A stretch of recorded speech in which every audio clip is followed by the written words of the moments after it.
Quite good. Hey, don't film this. Don't film this.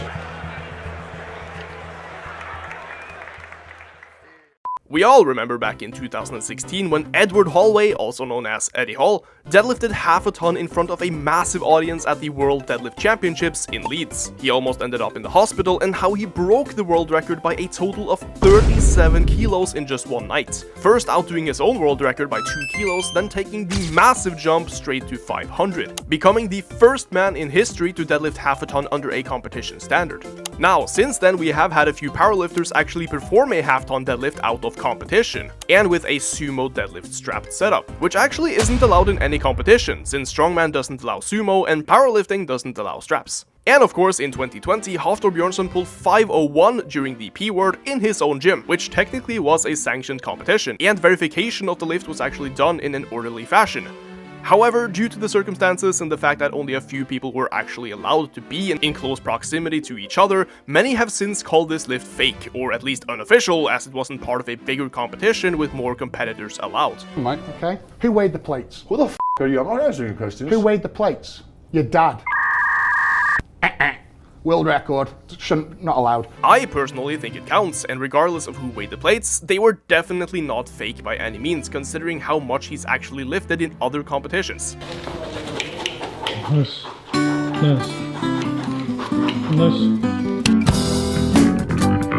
However, that doesn't change the fact that only 2 people have ever completed a half-ton deadlift in a competition setting. And 3 more, as far as I know, have done so without any competition rule set. But considering how many people have actually trained exclusively for the deadlift in order to pull half a ton, like Ivan Makarov, Rauno Heinla, and even Brian Shaw at one point, how the hell has only one other man in the last 8 years been able to replicate this tremendous lift? Well, because it's difficult. Very difficult. In fact, I would argue it's more difficult than finding a Greg Doucette video without a testosterone promotion getting whacked in your face with a hint of brain rot. However, there is a lot more to this, and there are reasons why so many successful strongmen and powerlifters still fail to come even remotely close to the most famous lifting record of all time.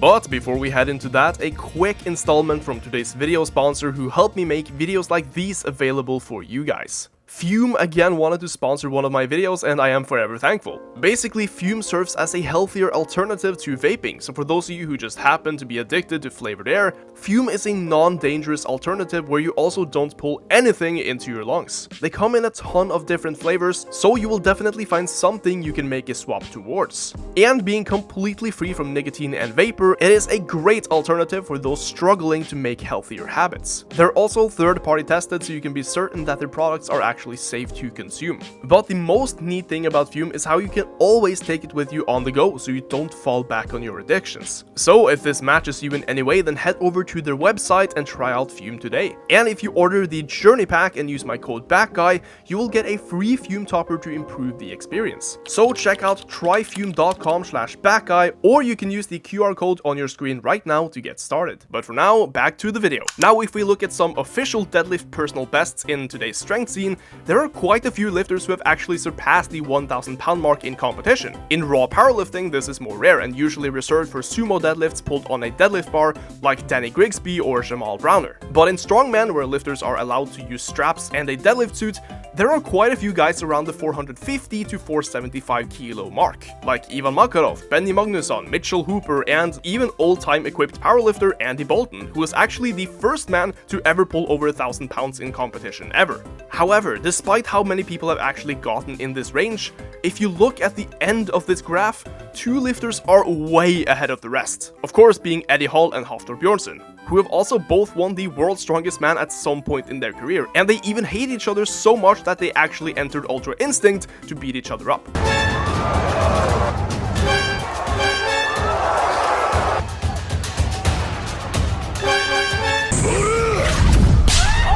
But why is this gap so massive? Well, there are a couple of reasons for this. One is that whenever there is a competition with athletes at this level, the jumps always seem to go straight from the 450 to 470 range and straight to 500, or in recent times 505 kilos. Which means that many of these guys' best competition results weren't actually close to their actual maxes.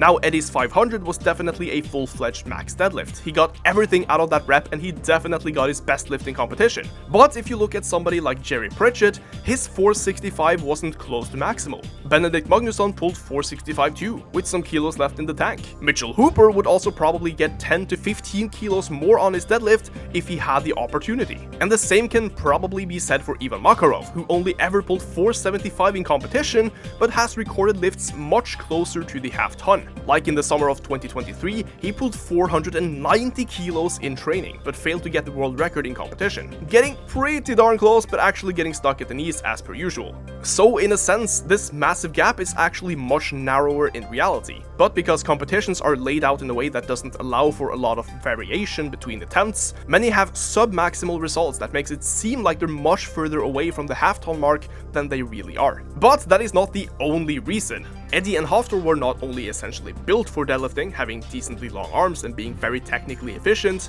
but they were also incredibly massive, with Eddie peaking at close to 200 kilos or 440 pounds body weight, and Hafthor came in even bigger at 209 kilos or 460 pounds, which definitely puts these guys in a league of their own in terms of size, and peak Hafthor was arguably the largest strongman in history. Aside from our glorious Lord and Savior, of course, Ivan Makarov only weighs around 150 kilos or 330 pounds, and the same goes for Hooper, and deadlift world champion Rauno Heinla is even lighter than that. The only guys on this list who came even remotely close is Brian Shaw, who weighed almost the same as Thor. But he was never really a prime deadlifter, he was more of an all-rounder and never really dedicated most of his training specifically to break a deadlift world record like these other guys. So because their total body mass was so massive, Eddie and Thor definitely packed on a lot more muscle than their competitors, which helped them produce more force and perform better in so-called static events like the deadlift. Eddie, for example, was never really good at events that required moving, but he was incredibly efficient in deadlifts, squats, and presses. Now, the reason why these other guys can still come somewhat close despite being so much lighter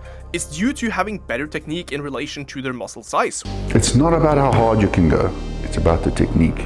Which comes down to neural adaptations, which basically means that the brain helps their motor units, which are nerve cells and innervated muscle fibers, create more force more efficiently. And somebody like Mitchell Hooper probably has better leverages for the deadlift than Eddie and Thor. For example, if you compare Brian Shaw to Hooper, he's able to pull much more efficiently because of his lower body mass and better leverages, despite being outweighed by over 100 pounds.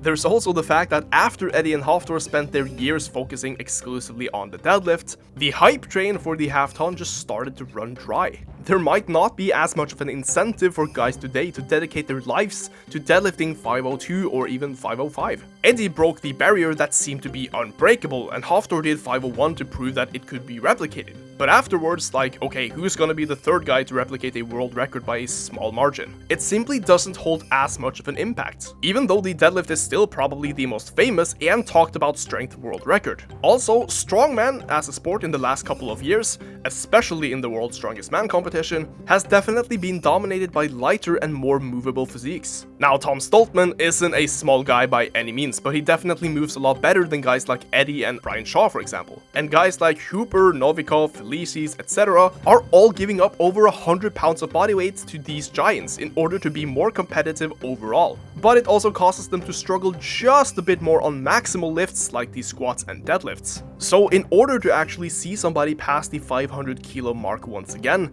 I think whoever decides to do it will have to be either extremely technically efficient, somebody like Mitchell Hooper, or somebody who is already pretty big and isn't as tall, somebody with a similar build to Eddie Hall like Graham Hicks. Although an absolute giant could also come in and swoop the record like Pavlo Nakonechny, or somebody could just come from nothing with insane genetics and not only swoop the record, but also take it further, maybe even to the 520s in the near future. Personally, I think the most likely man aside from Hafthor himself is Mitchell Hooper, considering how far up he managed to get with 505 and the fact that he still has a long way to progress up in weight. So if he simply focuses all of his efforts on deadlifting, I think he could get 505 within the year, given that he also managed to stay injury-free. But if you look at powerlifting competitions in the untested federations, somebody like Jamal Browner could actually get a half-ton deadlift in competition as well. But what do you guys think? Let me know down below in the comments if the 505 deadlift will actually get broken this year, and who do you believe is the closest guy to getting it under a certain competition rule set right now, either in powerlifting or in strongman. Thanks again to Fume for sponsoring the channel, and I will see you all next time.